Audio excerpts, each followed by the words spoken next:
hattoki shunaqa voqealar bo'ldi, Turkiyadan kopiya qilibdi degan narsa bo'ldi. U juda kulgili holat. Bu Turkiya bizdan kiyim chiqardi fabrikalari.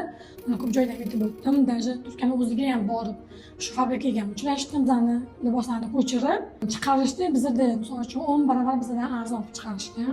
Ko'pchilik biz ham kiygimiz keladi-da, mayli nima bo'libdi chiqarsiz deganlar ham bo'ldi. To'g'ri, lekin ularning gapiga lekin nega aynan bizani fason? Biz u fason chiqargunimiz uchun nechta marta uvol qilishimiz mumkin, uni ustida ishlashimiz mumkin, bezaklarida qancha kunlab vaqtimiz ketadi, qancha mastalarni vaqti ketadi. Uni biz andazasini ham yengillaymiz, materialni ham uvol qilishimiz mumkin. Lekin uni shunday ko'chirgandan keyin yog'iga fabrikada 500 ta seriyalar, 1000 ta seriyalar chiqarib olishgan. U narsa Qozog'istonda ham bosdi, Ozarbayjondagi, Rossiyaga, O'zbekistonda o'zim yonimda magazinlarga ham qo'yishgan.